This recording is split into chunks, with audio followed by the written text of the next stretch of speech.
Bismillahirrahmanirrahim. Assalamu alaikum ma'am. My name is Mohammad Hamad and my group members are Yasin, Ali and Nabiha. और मेरा जो presentation का topic है वो है ट्यूरिंग मशीन।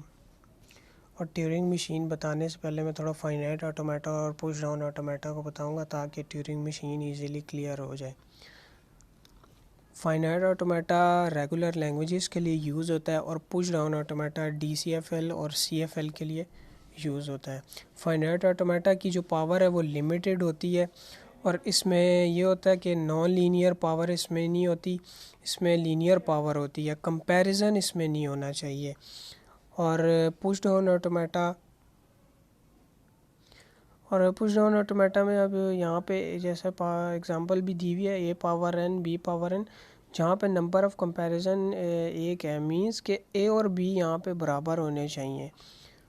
इस टाइप की लैंग्वेज के लिए पुश डाउन ऑटोमेटा यूज़ करते हैं।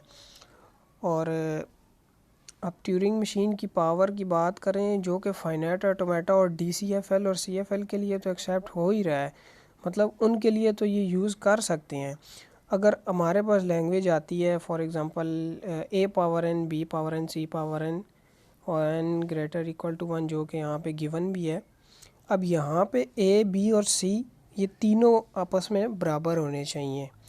तो जहाँ पे भी नंबर ऑफ़ कंपैरिजन एक से ज़्यादा बार हो जाएंगे वहाँ पे पुश डाउन ऑटोमेटा फेल हो जाता है।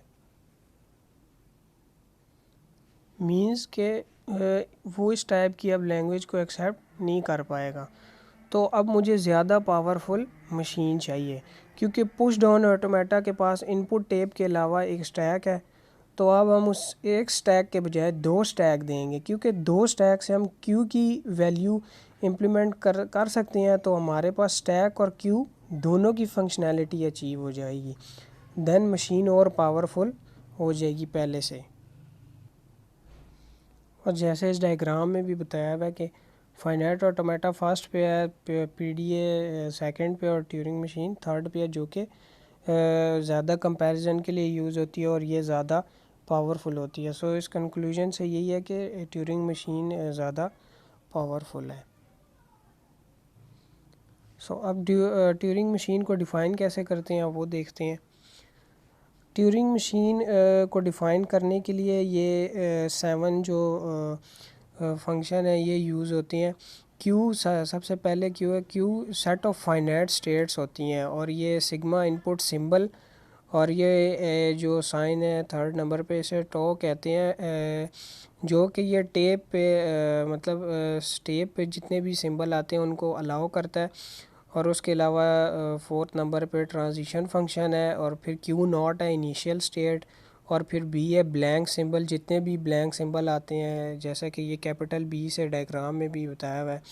उसके अलावा फाइनल स्टेट जिसे एक्सेप्टिंग स्टेट भी कहते हैं। अब हम ये देखते हैं कि ट्यूरिंग मशीन को डिज़ाइन कैसे करते हैं। अब ये टेप को यूज़ करते हुए हम जो है ट्यूरिंग मशीन को डिज़ाइन करते हैं। अब इस पे ये हमें पता होना चाहिए कि ये सिंबल किस तरह अलाउ होते हैं, जो कि अभी मैंने ऊपर बताया था जो टो का फंक्शन है सिंबल है वो हमें ये अलाउ करता है कि इस टेप पे कौन कौन से सिंबल अलाउड हैं और ये सिग्मा का सबसेट होता है और इसमें ब्लैंक सिंबल भी जो होते हैं वो भी अलाउड होते हैं।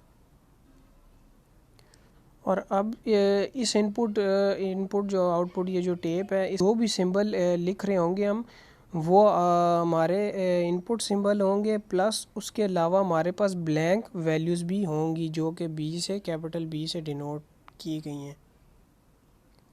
अब यहाँ पे इस टेप के लिए एक इम्पॉर्टेंट पॉइंट ये है कि इसे रीड राइट हेड भी कहते हैं। इसका मतलब ये है कि जो कि अब जैसा कि हम PDA में जो कि पुश डाउन ऑटोमेटा में सिर्फ हम इसमें रीड करते थे, लेकिन अब यहाँ पर ट्यूरिंग मशीन में रीड राइट हम दोनों कर सकते हैं इस टेप में।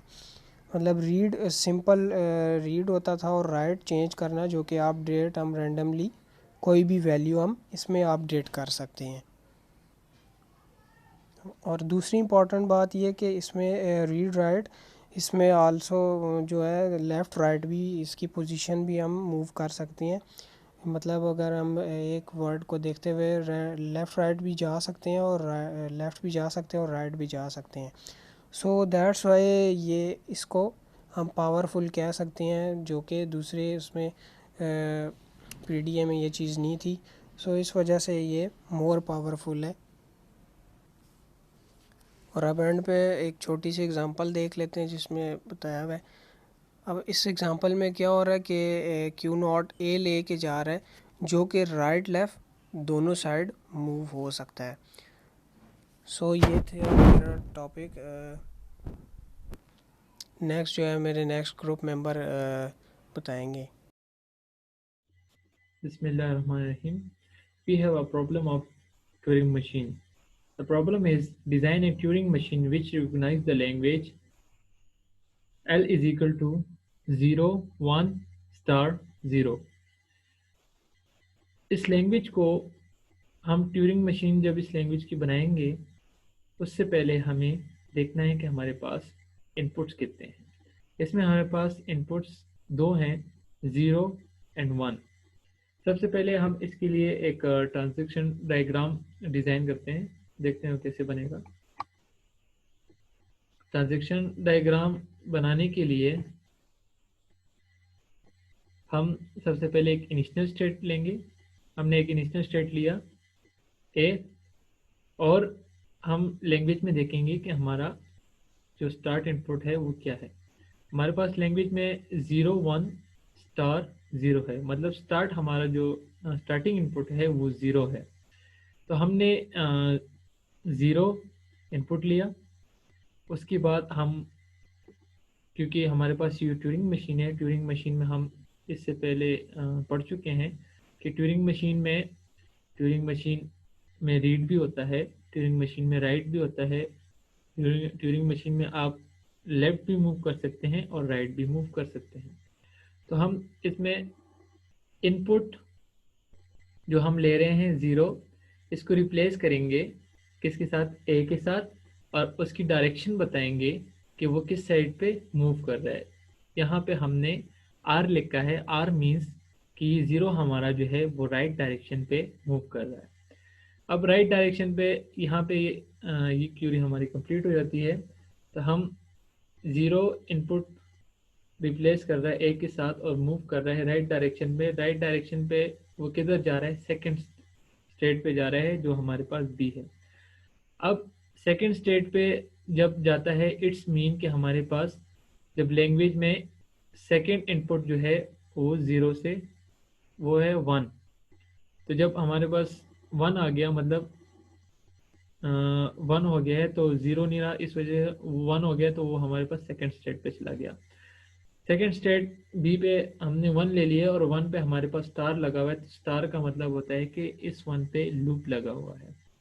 तो सही है, तो जब 1 पे लूप लगा हुआ है तो हम सेकंड स्टेट पे 1 का लूप लगा देंगे, और हम 1 को रिप्लेस किसके साथ कर रहे हैं, बी के साथ कर रहे हैं। और 1 किस साइड पे मूव कर रहा है, राइट डायरेक्शन में मूव कर रहा है। अब हमने यहाँ पे ये लूप क्यों लगाया, क्योंकि यहाँ पे हमारे पास 1 एक भी हो सकता है, 2 भी हो सकते हैं, और इससे ज़्यादा भी हो सकते हैं। तो यहाँ पे ये मूव कंटिन्यूसली रिपीट होता रहेगा, सही, और राइट डायरेक्शन पे मूव करेगा। अब इस लूप के बाद हम देखते हैं हमारे पास नेक्स्ट सिंबल जो है वो हमारे पास 0 है। जब हमारे पास नेक्स्ट सिंबल 0 है तो हम एक और स्टेट ले लेंगे, जो हमने स्टेट ले ली है सी। तो ये सी स्टेट ले ली है, और हमारा 0 रिप्लेस किसके साथ हो रहा है, ए के साथ, और मूव कर रहा है राइट साइड पे, मूव कर रहा है जो सी स्टेट पे जा रहा है। अब इस लैंग्वेज में 0 के पास हमारे पास क्या है, कुछ नहीं है। इट्स मीन ट्यूरिंग मशीन में जब आपके पास इनपुट्स के बाद कुछ नहीं आया, मीन्स ब्लैंक स्पेसेस, ब्लैंक है, मतलब आगे कुछ नहीं है, ब्लैंक्स है, तो हमारे पास ट्यूरिंग मशीन में ब्लैंक स्पेसेस भी एक्सेप्टेड है। मीन्स हमारे पास ट्यूरिंग मशीन में लेफ्ट भी मूव करता है, राइट भी मूव करता है, रीड भी हो सकता है और राइट भी हो सकता है। इसलिए हम कहते हैं कि ये more powerful than PDA and FA, सही, क्योंकि पीडीए में हम जस्ट रीड कर सकते हैं और इसमें हम रीड भी और राइट भी कर सकते हैं। तो हमने सी स्टेट पे मूव किया, जो राइट डायरेक्शन पे, मतलब सी स्टेट पे हम गए राइट डायरेक्शन पे। अब जीरो के राइट डायरेक्शन पे कुछ नहीं है, इट्स मीन ब्लैंक है। ठीक है, तो हम जब ब्लैंक लेंगे, जब ब्लैंक हमारा आ जाएगा तो वो रिप्लेस हम किससे करेंगे, ब्लैंक से करेंगे। और मूव कहाँ कर रहे हैं, राइट डायरेक्शन पे कर रहे हैं, जब हमारे पास यहाँ पे ये लैंग्वेज एक्सेप्ट हो रही है। अगर मैं कहता हूँ कि ये मेरे पास डिटर्मिनिस्टिक एक ट्यूरिंग मशीन है, तो यहाँ तक तो ये मेरे पास जितना भी मतलब ये लैंग्वेज हमारा यहाँ कंप्लीट एक्सेप्ट हो रहा है, क्योंकि हमारे पास यहाँ इनपुट दो हैं, 0 और 1 है। तो ज़रूरी नहीं है कि 0 से स्टार्ट हो, 1 से भी स्टार्ट हो सकता है। अब हमारे पास जो भी लैंग्वेज आएगी वो यहाँ से एक्सेप्ट हो जाएगी, लेकिन अगर हमारे पास 1 आता है स्टार्ट में, तो इसके अलावा हमारे पास एक और बात, इसके बाद इसके अलावा इस लैंग्वेज के अलावा हमारे पास जो चीज़ आएगी वो रिजेक्टिंग स्टेट में जाती जाएगी। जैसे इधर आपको ये शो हो रहा होगा, अगर हमारे पास स्टार्ट में 1 आता है, सही है, तो उसको हम रिप्लेस कर देते हैं 1 के साथ और वो मूव कर देते हैं यहाँ, क्योंकि हमें डायरेक्शन भी बतानी पड़ेगी। तो राइट डायरेक्शन पे मूव कर रहे हैं और किधर जा रहे हैं, रिजेक्ट हो रहा है। तो इस ये इस लैंग्वेज के अलावा ये ए बी सी इन और इस एक्सेप्ट स्टेट के अलावा हमारे पास जितनी ट्रांजेक्शन आएंगी वो सारी रिजेक्ट होती जाएंगी। सही है, तो हम अगर अब हमारे पास क्योंकि ये डिटर्मिनिस्टिक है तो हमें हर स्टेट को बैलेंस करना पड़ेगा। अब हम ए स्टेट पे देखते हैं, ए स्टेट में हमारा 0 मूव कर रहा है राइट डायरेक्शन में और ए के साथ रिप्लेस हो रहा है। तो इसमें जब हमारे पास 1 आ जाएगा तो वो रिजेक्ट हो जाएगा। और अगर इसमें हमारे पास क्योंकि इनपुट हमारे पास 1 है, 0 है और ब्लैंक है, तो जब ये तीनों इनपुट्स आएंगे तो 0 तो एक्सेप्ट हो जाएगा, 1 और जो ब्लैंक होगा वो हमारे पास रिजेक्टिंग स्टेट में आ जाएगा। अब बी स्टेट पे हम चलते हैं, तो बी में हमारे पास 1 है और 0 है, 1 है और 0 है। तो हमारे पास यहाँ पे जब हम इसको मतलब हमारे पास थर्ड इनपुट जो है ब्लैंक, तो जब हम ब्लैंक करेंगे उसको रिप्लेस भी ब्लैंक से करेंगे और मूव किधर कर रहे हैं, राइट पे कर रहे हैं और कहाँ जा रहे हैं, रिजेक्ट पे जा रहे हैं। सही है, इसी तरह हम सी स्टेट को बैलेंस करेंगे। सी स्टेट में हमारे पास ब्लैंक स्पेस है जो हम एक्सेप्टिंग पे जा रहे हैं और हमारे पास इसके अलावा और कोई स्टेट और कोई ट्रांजेक्शन नहीं है, तो हम एक ट्रांजेक्शन रिजेक्शन पे लेकर आ जाएंगे 0 और 1। अगर यहाँ पे हमारे पास इसके बाद 0 और 1 आता है तो वो क्या हो जाएगा, हमारे पास रिजेक्टिंग स्टेट में आ जाएगा। सही है, वो एक्सेप्ट नहीं करेगा। तो हमारे पास गिवन लैंग्वेज से ये ट्यूरिंग मशीन, ये देखें, अगर 0 लैंग्वेज 0 1 स्टार 0 इससे एक्सेप्ट हो रही है, इसके अलावा जो रहेगा वो रिजेक्ट हो जाएगा। अब फर्दर अगर एक्सप्लेन मैं इसको करता हूँ, तो हमारे पास जो फर्स्ट में 0 आया उसको हमने रिप्लेस कर दिया ए के साथ। जैसे आप फर्स्ट इटरेशन में देख रहे हैं, अब हमारा जो टैप हेड है वो हमारा फर्स्ट पे है, जिसको 0 है उसको हमने रिप्लेस कर दिया ए के साथ। मतलब फॉर एग्जांपल मैं एक स्ट्रिंग ले लेता हूँ, मैंने जो ऊपर स्ट्रिंग ली हुई है, मैंने बताया नहीं, यहाँ पे मैंने स्ट्रिंग ली है 0 1 1 1 0।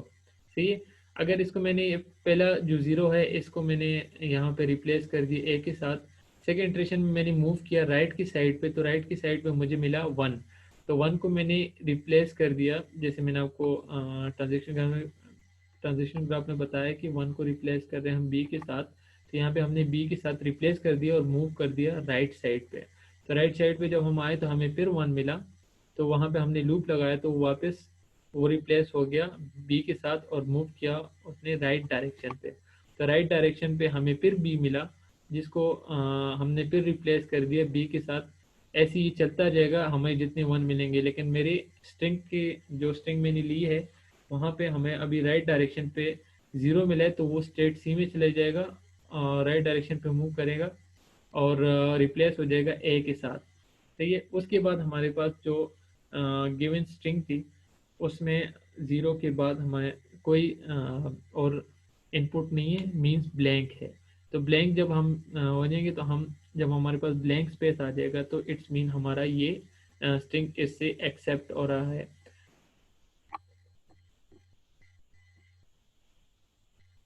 यहाँ पे हमारे पास ये ब्लैंक स्पेस अगर आया है तो हमारा इट्स मीन हमारा यहाँ पे ये जो स्ट्रिंग है ये इस ट्रांजेक्शन ग्राफ से एक्सेप्ट हो रहा है और हमने इसको रिप्लेस भी कर दिया है। ठीक है, फॉर एग्जांपल अगर हमारे पास स्टार्ट में 1 आ जाता है, फॉर एग्जांपल अगर इनिशियल स्टेट में हमारे पास यहाँ पे अगर मैं स्ट्रिंग ले लूँ 1 0 1 ले लूँ, तो ये हमारे पास जैसे ही 1 आएगा तो वो इनिशियल स्टेट्स में नीचे की तरफ आ जाएगा और रिजेक्ट हो जाएगा, वो इससे एक्सेप्ट नहीं होगा। इट्स मीन हमारा ये जो स्ट्रिंग है ये 0 से स्टार्ट होगा और 0 पे एंड होगा। Thank you so much. अल्लाह हाफिज़।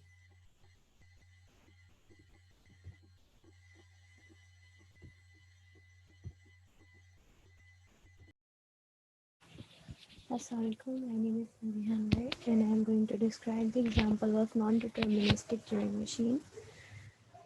सबसे पहले हमें डिटर्मिनिस्टिक और नॉन डिटर्मिनिस्टिक का डिफरेंस पता होना चाहिए।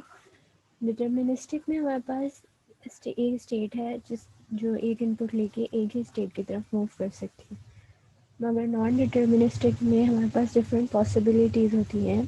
For example Q states B input को लेके टी स्टेट पी और एस स्टेट की तरफ मूव कर सकता है। उसके बाद हमारे पास एक एग्जांपल है जिसमें हमारे पास डिफरेंट स्टेट्स हैं Q P R S T और यू। इसको कंप्यूटेशन हिस्ट्री से हम डिस्क्राइब करेंगे। स्टार्टिंग स्टेट हमारे पास क्यू है, तो हम यहाँ से स्टार्ट करते हैं। क्यू से हम ए को रिप्लेस करेंगे। ए रिप्लेस हो सकता है लेफ़्ट साइड पे एस स्टेट की तरफ, वाई से रिप्लेस होगा ए और लेफ़्ट साइड पे मूव करेगा, या फिर ये राइट साइड पे मूव करेगा। ए को वाई से रिप्लेस कर ए को एक्स से रिप्लेस करेगा और राइट साइड पे मूव कर जाएगा पी स्टेट की तरफ। उसके बाद हमारे पास दो पॉसिबिलिटीज़ होगी। क्यू स्टेट दो तरफ मूव कर रहा है, पी स्टेट की तरफ और एस स्टेट की तरफ। उसके बाद हम देखते हैं कि पी स्टेट बी इनपुट को रिप्लेस करेगी वाई से और राइट की तरफ मूव कर जाएंगी। तो इधर ये प्रोसेस हो रहा है कि बी ने बी जैसे चेक किया, उसको वाई से रिमूव किया और राइट की तरफ मूव करेंगे। इधर ये स्टेट एंड हुई। यहाँ पे हम आते हैं क्यू से एस स्टेट की तरफ, जहाँ पे हम लोग चेक करेंगे कि सी को हम रिप्लेस करेंगे लेफ़्ट साइड पे और रिप्लेस कर देंगे जी से और डी स्टेट की तरफ ही मूव कर जाएगा। या फिर दूसरी पॉसिबिलिटी हमारे पास ये है कि वो सी को डब्ल्यू से रिप्लेस करे और राइट की तरफ मूव करके यू स्टेट पे आ जाए। यहाँ पे इसका हम एक ट्री देख रहे हैं कि एस जो है सी इनपुट को लेके लेफ़्ट साइड पर मूव कर रहा है और उसको रिप्लेस कर देगा वो जी से। या फिर दूसरी पॉसिबिलिटी ये है कि वो सी को रिप्लेस करे डब्ल्यू से और राइट साइड पे मूव कर जाए। इस तरह हमारे नॉन डिटर्मिनिस्टिक ट्रांजिशन ग्राफ काम करता है।